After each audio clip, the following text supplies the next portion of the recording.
Hello friends, என்னோடய family வெக்கேஷன்லாம் முடிச்சுட்டு back to US வந்துட்டாங்க. இப்போ இந்தியாவிலேருந்து யூஎஸ் அவங்க எப்படி ட்ராவல் பண்ணி வந்தாங்க அப்படிங்கிறது தான் நம்ம இன்றைக்கி வீடியோவில் பார்க்க போகிறோம். அவங்க கேத்தே பசிஃபிக் அப்படிங்கிற ஏர்லைன்ஸில் வந்தாங்க. அந்த ஏர்லைன்ஸ் மட்டும்தான் கொஞ்சம் சீப்பாக இருந்துச்சு அந்த டேட்டுக்கு, ஆகஸ்ட் 27 அன்றைக்கி. ஏன்னா ஸ்கூல்ஸ்லாம் ஆரம்பிக்க போகிறதுனால எல்லா ஏர்லைன்ஸும் ரொம்ப காஸ்ட்லியாக இருந்துச்சு. இப்போ இந்த ஏர்லைன்ஸ் வந்து பார்த்திங்கன்னா டிரான்சிட் வந்து ஹாங்காங்.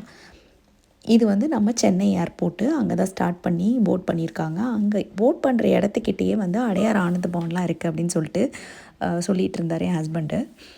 அதுக்கப்புறம் இப்போ தான் வந்து அவங்க போட் பண்ண போகிறாங்க. இது செக்யூரிட்டி செக்கெல்லாம் முடிச்சுட்டு அதுக்கப்புறம் ஏர்லைன்ஸில் போட் பண்ண போகிறாங்க. பசங்க தோல்லெல்லாம் இப்போ எல்லாத்துலேயும் 7 kg வெயிட் கொண்டு வரணும்னு சொல்லிட்டு ரொம்ப வெயிட்டாக இருந்துச்சு. பேக்கெல்லாம் பயங்கர வெயிட்டாக தூக்கிட்டு வராங்க.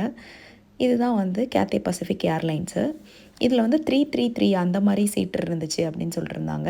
நம்ம எமிரேட்ஸ்லலாம் பார்த்திங்கன்னா நடுவில் 4 இருக்கும், இங்கே 3 தான் இருந்துச்சு.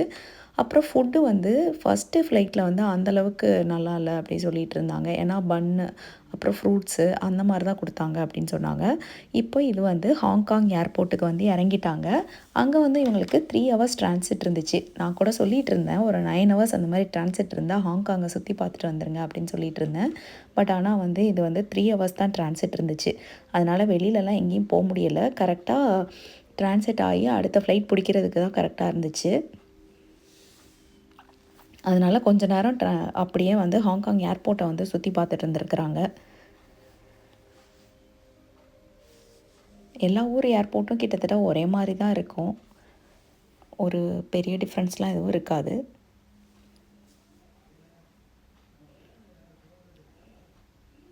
இங்கே தான் கேத்தே பசிஃபிக் ஏர்லைன்ஸ் ஏறுற இடத்துல வந்து அவங்க வந்து உட்காந்துட்டாங்க.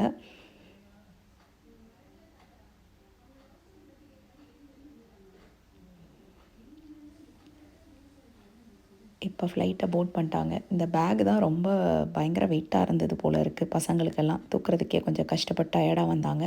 இது வந்து ஃபஸ்ட்டு மீல் அங்கே கொடுத்தது வந்து தயிர் சாதம், ஊறுகாய் அந்த மாதிரி கொடுத்துருக்குறாங்க. அதுக்கப்புறம் ரைஸு, அதுக்கப்புறம் பாலக் பன்னீர், அப்புறம் நான் அந்த மாதிரி கொடுத்துருக்காங்க. அப்புறம் அடுத்த மீல் வந்து கோதுமை பரோட்டா, அதுக்கப்புறம் சாம்பார் சாதம், அதுக்கப்புறம் கிச்சடி, அதுக்கப்புறம் சிக்கன் கிரேவி அந்த மாதிரி கொடுத்துருக்காங்க. அந்த மீல் நல்லா இருந்துச்சுன்னு சொன்னாங்க. 2 மீலுமே நல்லா இருந்திருக்கு. ஹாங்காங் டு சிகாகோ வந்தது. இப்போ சிகாகோ ஏர்போர்ட் ரீச் ஆகிட்டாங்க. இங்கே இமிக்ரேஷனுக்காக வெயிட் பண்ணிவிட்டு இமிக்ரேஷன்லாம் முடித்து வந்துட்டாங்க. அதுக்கப்புறம் சிகாகோ ஏர்போர்ட்டில் அவங்களுக்கு டைம் பத்தவே இல்லை. ஏன்னா செக் அவுட் பண்ணி திருப்பி செக்இன் பண்ணியிருக்காங்க லக்கேஜை. 3 hours தான் டிரான்சிட் டைம் இருந்துச்சு. ஏற்கனவே ஃப்ளைட்டு 30 minutes லேட்டு. அதுக்கப்புறம் இமிக்ரேஷன் வேறு 1.5 hours. அப்புறம் செக்யூரிட்டி செக்லாம் முடித்து ஃப்ளைட்டை போட் பண்ணிட்டாங்க.